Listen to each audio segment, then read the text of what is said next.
देखने को मिले ट्रांसफॉर्मर्स प्राइम सीरीज में, सभी को मैं इस एक वीडियो में बताऊंगा। इस वीडियो को शुरू करने से पहले जो भी मेरे न्यू व्यूअर्स है उनको एक छोटी सी कंफ्यूजन को क्लियर करना चाहता हूं। जैसे कि मेरी स्टार्टिंग टू एंड वाली जो वीडियो होती है उसमें मैं सिर्फ उन लोगों को ही ऐड करता हूं जिसको सीरीज में दिखाया हो, जिनका सिर्फ नाम या फिर फ्लैशबैक स्टोरी में कभी उनको मेंशन किया हो, उनको मैं ऐड नहीं करता। और ये मैंने इसलिए आप लोगों को स्टार्टिंग में बता दिया। अगर किसी फ्लैशबैक कैरेक्टर को अगर मैं इस वीडियो में ऐड नहीं करता तो वो सिर्फ इस रीजन की वजह से ही। तो अब जल्दी से इस वीडियो को एक लाइक कर दो और इस कमाल की वीडियो को स्टार्ट करते हैं। ट्रांसफॉर्मर्स प्राइम सीरीज के अंदर में फर्स्ट एपिसोड में जो सबसे पहला डिसेप्टिकॉन देखने को मिलता है वो होता है वेहिकॉन। वेहिकॉन हमें ट्रांसफॉर्मर्स प्राइम सीरीज में सबसे पहले तब दिखते हैं जब हमें क्लिफ जंपर को दिखाया जाता है। क्लिफ जंपर को बहुत सारे एनर्जॉन का पता चलता है, इसलिए वो उसको पता करने के लिए वहां पर जाता है। पर जैसे वो वहां पर जाता है वहां पर डिसेप्टिकॉन की शिप आ जाती है, उसके अंदर से बहुत सारे वेहिकॉन्स निकलते हैं। उसके बाद क्लिफ जंपर और वेहिकॉन की फाइट स्टार्ट हो जाती है। वेहिकॉन क्लिफ जंपर को बहुत ज्यादा डैमेज कर देते हैं। उसके बाद हमें दो और वेहिकॉन्स उसी एपिसोड में देखने को मिलते हैं जब वो आरसी और बम्बलबी का पीछा कर रहे थे। ट्रांसफॉर्मर्स प्राइम के स्टार्टिंग के एपिसोड में मैंने ये चीज नोटिस किया कि वेहिकॉन्स को कुछ ज्यादा पावरफुल दिखाया जा रहा है, जितना कि वो है भी नहीं। और ऐसा मैं इसलिए बोला क्योंकि वेहिकॉन ने सबसे पहले क्लिफ जंपर को मारा। हाँ, उसको मारा नहीं था पर बहुत ज्यादा डैमेज कर दिया था। उसके बाद हमें फिर से दो वेहिकॉन्स को दिखाया गया और वो इतने स्ट्रॉन्ग थे कि उनको आरसी हरा नहीं पा रही थी। आरसी और बम्बलबी दोनों मिलकर उसको हरा नहीं पा रहे थे। उनको यार काफी ज्यादा डिफिकल्टीज हो रही थी। उसके बाद बल्क हटाया तब ये दोनों वेहिकॉन्स भाग जाते हैं वहां से। पर एक्चुअल में जो वेहिकॉन्स होते हैं कुछ ज्यादा पावरफुल नहीं होते, ये बहुत वीक होते हैं। इनको कोई भी ऑटोबॉट इजीली हरा देता है। पर स्टार्टिंग में हमने देखा कि ये चीज नहीं था। स्टार्टिंग में बम्बलबी और आरसी दोनों मिलकर दो वेहिकॉन्स को नहीं हरा पा रहे थे। वेहिकॉन्स का बस इतना काम होता है कि उनको अपने बॉस के ऑर्डर को फॉलो करना है। जो उनका बॉस बोलता है उनको वो करना पड़ता है। तुम इसको मेगाट्रॉन का सर्वेंट भी कह सकते हो। पूरे ट्रांसफॉर्मर्स प्राइम सीरीज में हमने ये देखा कि ये सिर्फ ऑटोबॉट से मार खाते हुए दिखे हमें। उसके बाद हमें उसी एपिसोड में जो डिसेप्टिकॉन देखने को मिलता है वो होता है स्टारस्क्रीम। स्टारस्क्रीम को भी हमें ट्रांसफॉर्मर्स प्राइम के फर्स्ट एपिसोड में दिखाया जाता है। जो वेहिकॉन स्टारस्क्रीम के सामने क्लिफ जंपर को लेके आते हैं, उसी टाइम हमने स्टारस्क्रीम को देखा था और उस टाइम वो डिसेप्टिकॉन का लीडर था। उस टाइम क्लिफ जंपर की हालत बहुत ज्यादा खराब थी और उस समय ही स्टारस्क्रीम ने उसको मार दिया। जब मैं फर्स्ट टाइम स्टारस्क्रीम को देखा और ये उस टाइम डिसेप्टिकॉन का बॉस था, मुझे लगा था शायद ये बहुत ज्यादा पावरफुल होगा। हाँ, सिर्फ स्टार्टिंग के कुछ सीन की बात कर रहा हूं जिसमें ये मेरे को पावरफुल लगा था, पर उसके कुछ टाइम बाद ही पता चलेगा कि ये एक धोखेबाज और सेल्फिश डिसेप्टिकॉन है जो कि किसी का भी नहीं है। किसी का कहने का मेरा ये मतलब है कि इस पे कोई भी ट्रस्ट नहीं करता। ना तो मेगाट्रॉन और डिसेप्टिकॉन इस पे ट्रस्ट करते, ना तो ऑटोबॉट और ऑप्टिमस प्राइम इस पे ट्रस्ट करता है। सबको पता है जैसे मुसीबत पड़ती है ये अपना साइड बदल लेता है। अगर यार ऑटोबॉट जीत रहे होंगे तो ये ऑटोबॉट्स की साइड चल जाएगा, अगर डिसेप्टिकॉन जीत रहे तो ये डिसेप्टिकॉन की साइड चल जाएगा, क्योंकि ये एक सेल्फिश नेचर का है जिस वजह से इसको कोई भी पसंद नहीं करता। देखो, इस पे कोई ट्रस्ट नहीं करता ये तो बात मुझे पता है, पर ये इतना बड़ा सेल्फिश है कि खुद पे भी ट्रस्ट नहीं करता। और मैं ऐसा इसलिए बोला क्योंकि एक बार साइलेंस ने इसका टीकॉक निकाल लिया था, जिस वजह से ये ऐसा हो रहा था कि ट्रांसफॉर्म नहीं हो पा रहा था। तो उस टाइम इसने अपने काफी सारे क्लोन बनाए और ये इतना बेशरम है कि इसने अपने क्लोन के टीकॉक को चोरी किया और वो टीकॉक को ये अपने अंदर लगाया। मतलब इससे ये पता चलता है कि ये अपना खुद का भी नहीं है। अगर पावर्स की बात करें तो स्टारस्क्रीम में कोई ज्यादा पावरफुल नहीं लगता। ये एक बहुत ही वीक डिसेप्टिकॉन है क्योंकि इसने ट्रांसफॉर्मर्स प्राइम सीरीज में कभी कुछ खतरनाक बड़ा कर ही नहीं है। इसको वीक बोलने का सिर्फ एक रीजन है कि ये सारे ऑटोबॉट और डिसेप्टिकॉन दोनों से फाइट करने में डरता है। अगर इसको पावर्स में रेट करना हो तो तुम इसको बस वेहिकॉन से एक स्टेप ऊपर ले सकते हो। ये सिर्फ अपने दिमाग की वजह से बॉस बना जब मेगाट्रॉन चला गया था, क्योंकि पावर्स के मामले में तो इसको कोई भी हरा देगा। देखो, स्टारस्क्रीम इतना वीक है कि इसको एक इंसान ने भी धोया। जब मीको के पास एपेक्स आर्मर आया था तो मीको ने एपेक्स आर्मर पहन के स्टारस्क्रीम को बराबर धोया, इसकी वाट लगा दी थी। ये तो यार मीको से भी डर के भाग गया था। उसके बाद हमें साउंड वेव दिखाया जाता है। साउंड वेव एक बहुत ही पावरफुल डिसेप्टिकॉन है। देखो, अगर मेगाट्रॉन के बाद कोई अगर डिसेप्टिकॉन का लीडर का टाइटल डिजर्व करता है तो वो नो डाउट साउंड वेव भी होना चाहिए, क्योंकि साउंड वेव बहुत ज्यादा पावरफुल है। साउंड वेव सिर्फ स्ट्रॉन्ग और पावरफुल नहीं है, इसका आईक्यू भी बहुत ज्यादा है। देखो, कोई साउंड वेव को फर्स्ट टाइम देखेगा तो वो बोलेगा फालतू एक वीक डिसेप्टिकॉन है जिसका कोई ज्यादा पावर नहीं होगी, ये हमेशा रिसर्च ही तो करता रहता है, इसके पास क्या ही पावर होगी। और अगर इसका थोड़ा लुक भी देखोगे तो थोड़ा ये वेहिकॉन से मैच करता है, इसलिए थोड़ा उनके जैसा ही लगता है। पर एक्चुअल में साउंड वेव एक बहुत ही पावरफुल डिसेप्टिकॉन है। जैसे ट्रांसफॉर्मर्स प्राइम के अंदर एपिसोड बढ़ते गए हमें साउंड वेव की असली पावर्स के बारे में पता चला। बहुत ज्यादा ट्रांसफॉर्मर्स प्राइम सीरीज के अंदर हमें साउंड वेव की फाइट नहीं देखने को मिलती, पर जितनी फाइट हमें देखने को मिली उतनी ही फाइट में उसने तबाही मचा के रख दी है। जैसे कि एक बार मेगाट्रॉन ने साउंड वेव को एक रैलिक लाने भेजा था और उसी मिशन में व्हील जैक और रैचेट भी आए थे उसी रैलिक को लेने के लिए। और उस टाइम साउंड वेव का सामना उन दोनों ऑटोबॉट से होता है और साउंड वेव ने उन दोनों ऑटोबॉट की हालत खराब कर दी थी। रैचेट तो चलो रिसर्च वाला ऑटोबॉट है, पर जो व्हील जैक है वो एक रैकर है और रैकर इतने स्ट्रॉन्ग होते हैं कि वो बहुत ज्यादा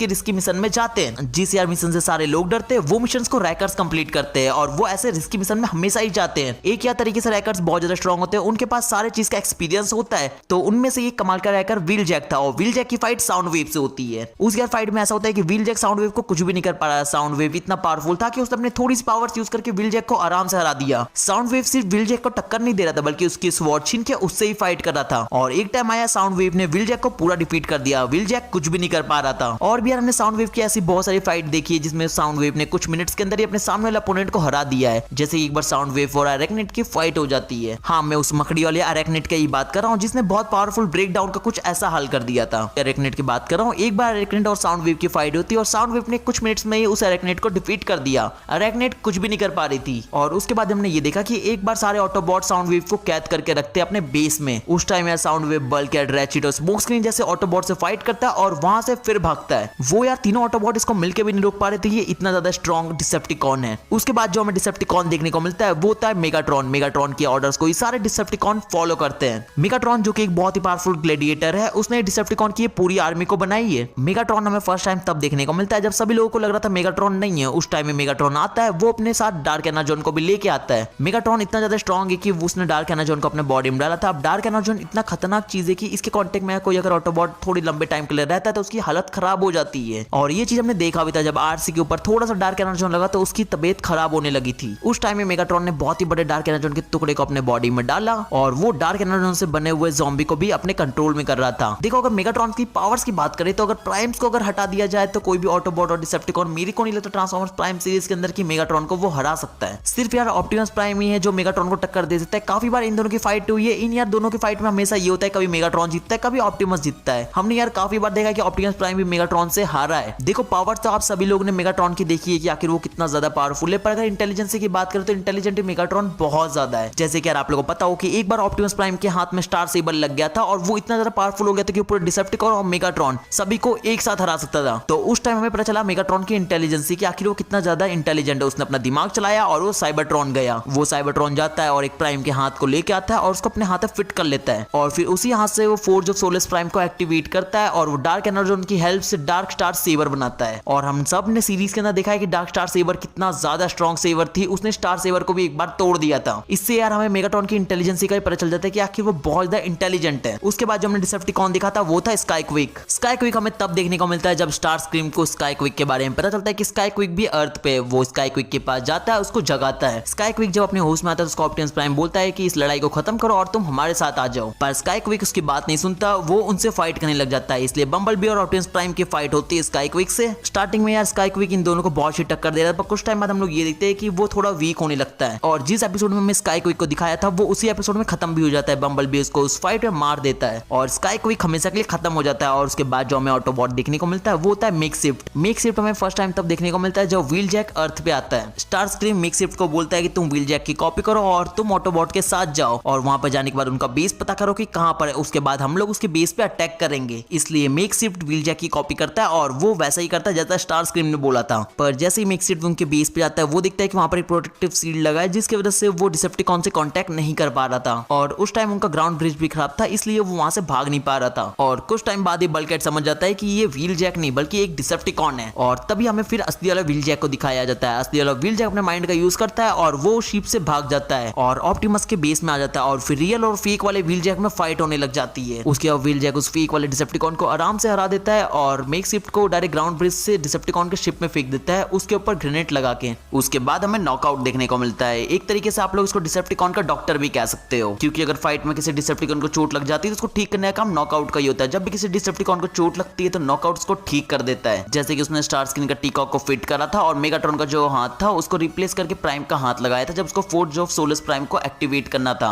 ये सब काम नॉकआउट का ही होता है, किसी को भी ठीक करना। पर सिर्फ नॉकआउट का सिर्फ यही काम नहीं है कि वो सिर्फ लोगों को ठीक करे। हमने ये भी देखा है कि नॉकआउट ने ऑटोबॉट से फाइट भी काफी बार करा है। फाइटिंग स्किल्स की बहुत ज्यादा परफेक्ट नहीं है कि हाँ ये बहुत ज्यादा पावरफुल है, किसी भी ऑटोबॉट को आराम से हरा देगा। नहीं, ये नॉर्मल से ठीक ठाक फाइटिंग कर लेता है, बस इतनी इसकी स्किल है। दोनों ही अपने मतलब के लिए किसी को भी धोखा दे सकते हैं। स्टार स्क्रीन को ज्यादा धोखेबाज है, ये इससे थोड़ा कम है, पर है ये भी। और ऐसा मैं इसलिए बोला जब डिसेप्टिकॉन हार गए थे तो लास्ट में ये ऑटोबॉट्स के साथ आ गया। और नॉकआउट की मेरे को ये चीज बिल्कुल भी अच्छी नहीं लगती कि वो किसी भी चीज को सीरियस नहीं लेता। अब मैं किस चीज की बात कर रहा हूँ वो ही बताता हूँ। जैसे कि कोई भी ऑटोबॉट या डिसेप्टिकॉन को जब भी कोई मिशन मिलता है तो वो लोग अपने जान पे खेल के उस मिशन को कंप्लीट करते हैं। सारे डिसेप्टिकॉन नहीं, पर कुछ तो डिसेप्टिकॉन करते हैं। तो जब नॉकआउट का ऐसा कुछ भी मिशन मिलता है तो हमने देखा है कि बहुत बार उसने अपनी जान की परवाह की है और अपने मिशन को कंप्लीट नहीं करा है। अगर उसके अलावा किसी और डिसेप्टिकॉन की बात करें जैसे ड्रेडविंग हो गया या फिर स्काईक्विक हो गया, इन जैसे डिसेप्टिकॉन अपने मिशन को कंप्लीट करते हैं पहले जान की परवाह ना करते हुए। नॉकआउट का आप लोग थोड़ा डरपोक डिसेप्टिकॉन भी कह सकते हो। उसके बाद हमें ब्रेकडाउन देखने को मिलता है। ब्रेकडाउन जो कि नॉकआउट का ही पार्टनर था, हमेशा हम लोग ये दोनों को साथ में ही देखते हैं। जब भी इनको मिशन मिलता है अधिकतर इनको साथ में ही मिशन मिलता है। और ब्रेकडाउन को भी हमने उसी एपिसोड में दिखाया था जिस एपिसोड में हमें फर्स्ट टाइम नॉकआउट को दिखाया था। दोनों हमें सेम ही एपिसोड में देखने मिले थे। अगर हम ब्रेकडाउन के बारे में बात करो तो इसका नेचर बिल्कुल ही हमारे बल्कहेड जैसा है। बल्कहेड और ब्रेकडाउन दोनों को तोड़फोड़ पसंद है। ब्रेकडाउन और बल्कहेड जो दिमाग से इतने तो तेज नहीं है, वो फाइटिंग स्किल में ये बहुत तेज है। हमने देखा है कि ये दोनों फाइटिंग में बहुत एक्सपर्ट है। ट्रांसफॉर्मर्स प्राइम सीरीज के अंदर हमें बल्कहेड और ब्रेकडाउन की बहुत बार फाइट देखने को मिली है। ये दोनों एक दूसरे से हमेशा ही लड़ते थे। ब्रेकडाउन को हमें बहुत ज्यादा एपिसोड में नहीं दिखाया। हमने देखा कुछ टाइम बाद ब्रेकडाउन नहीं बच पाता। ऐसा तब हुआ था जब मेगाट्रॉन ने एक मिशन दिया था, जिस मिशन में ब्रेकडाउन, ड्रेडविंग और अरैक्निड को साथ में भेजा था। उस यार मिशन में हम लोग ये देखते कि ये लोग जाते तो साथ में, पर इन लोगों की आपस में लड़ाई हो जाती है। अरैक्निड और ब्रेकडाउन के बीच में फाइट हो जाती है और हम लोग उस फाइट में ये देखते हैं कि अरैक्निड ब्रेकडाउन को मार देती है और ब्रेकडाउन नहीं बच पाता। उसका कुछ ऐसा हल हो जाता है। अरैक्निड हमें फर्स्ट टाइम तब देखने को मिलती है जब एक शिप अर्थ पे क्रैश हुई थी। उसको चेक करने के लिए आरसी और जैक उस जगह पे जाते हैं। उस जगह पे जाने के बाद आरसी को पता चलता है कि ये अरैक्निड की शिप है और उसको पता है कि अरैक्निड सबका शिकार करती है, इसलिए जैक को पहले सेव करती है। पर जैक को सेव करते हुए उनका सामना हो जाता है अरैक्निड से। हम लोग देखते हैं कि अरैक्निड और आरसी की फाइट होने लग जाती है और उस टाइम हमें अरैक्निड के बारे में पता चलता है कि अरैक्निड एक बहुत बड़ी शिकारी है। वो लोगों की शिकार करती है और यहाँ तक कि उसने आरसी के पार्टनर टेलगेट को भी उसने ही मारा था। टेलगेट जो कि आरसी का पार्टनर हुआ करता था, उसको अरैक्निड ने ही मारा था। ट्रांसफॉर्मर्स प्राइम के अंदर हमें हमेशा ही आरसी और अरैक्निड की फाइट देखने को मिलती है। जब भी ये दोनों मिलते हैं इनकी आपस में फाइट होने लगती है। जैसे कि ब्रेकडाउन और बल्कहेड की फाइट होने लगती है, वैसे ही आरसी और अरैक्निड की फाइट हमेशा ही होने लगती है जब भी ये लोग का आमना सामना होता है। अरैक्निड का पावर आप लोग इससे भी अंदाजा लगा सकते हो कि इसने एक बहुत ही पावरफुल डिसेप्टिकॉन ब्रेकडाउन को मारा था और ब्रेकडाउन इतना पावरफुल था जो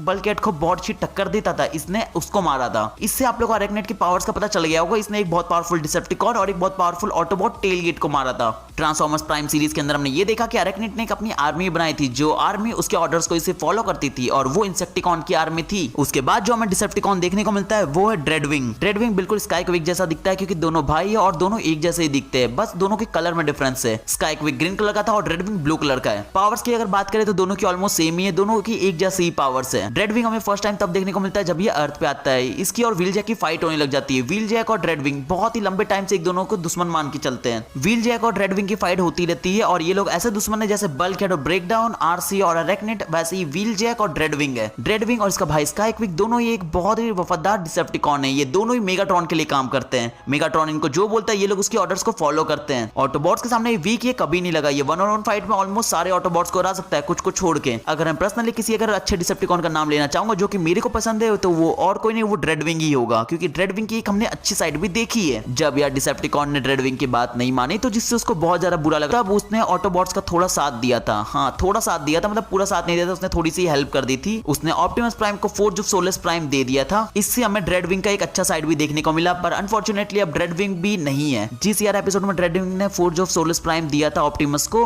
उसी एपिसोड में हमने ये देखा कि मेगाट्रॉन ने उसको मार दिया था। और मेगाट्रॉन ने ड्रेडविंग को इसलिए मारा क्योंकि उसने उसकी बात नहीं सुनी। वो स्टार स्क्रीन को मारने के लिए मना कर रहा था और ड्रेडविंग स्टार स्क्रीन को मारना चाह रहा था, क्योंकि ड्रेडविंग को ऐसा लगता था उसके भाई को और कोई नहीं बल्कि स्टार स्क्रीन ने मारा, इसलिए वो स्टार स्क्रीन से बदला लेना चाह रहा था। पर मेगाट्रॉन वो करने से रोकता है और जब ड्रेडविंग उसकी बात नहीं सुनता तो मेगाट्रॉन ड्रेडविंग को ही मार देता है। उसके बाद जो हमें डिसेप्टिकॉन देखने को मिलते हैं वो और कोई नहीं, इंसेक्टिकॉन्स होते हैं। इंसेक्टिकॉन जो कि डिसेप्टिकॉन्स का ही साथ दे रहे थे। फर्स्ट टाइम हमें इंसेक्टिकॉन तब देखने को मिलते हैं जब जैक साइबरट्रॉन गया था ऑप्टिमस प्राइम को ठीक करने के लिए, तभी उसके ऊपर कुछ इंसेक्टिकॉन अटैक करते हैं। इंसेक्टिकॉन बहुत ज्यादा पावरफुल होते हैं। इसका अंदाजा आप लोग इससे ही लगा सकते हो कि एक इंसेक्टिकॉन ने मेगाट्रॉन से भी फाइट की थी जब अरैक्निड ने अपना बदला लेने के लिए इंसेक्टिकॉन पे अपना कंट्रोल किया था और उसके बाद उसने इंसेक्टिकॉन से मेगाट्रॉन की फाइट करवाई। तो हमने देखा इंसेक्टिकॉन ने बहुत अच्छी टक्कर दी थी मेगाट्रॉन को। उसने ऑलमोस्ट मेगाट्रॉन को डिफीट ही कर दिया था समझो। हाँ, मेगाट्रॉन से जीत नहीं पाया, मेगाट्रॉन ने लास्ट में उसको मार दिया, पर उसने मेगाट्रॉन को बहुत अच्छी टक्कर दी थी। उसको मारने के बाद मेगाट्रॉन बहुत ज्यादा थक गया था। मेगाट्रॉन इतना थक गया था कि वो किसी भी ऑटोबॉट से फाइट करने की हालत में नहीं था। वो तो उस टाइम उसको ड्रेडविंग ने बचा लिया, तो शायद ऑटोबॉट्स को छोड़ते भी नहीं। और आप लोग को याद दिला दो कि एक जो इंसेक्टिकॉन था हार्ट शेल नाम का, जो कि उनका लीडर था, उसने बल्कहेड का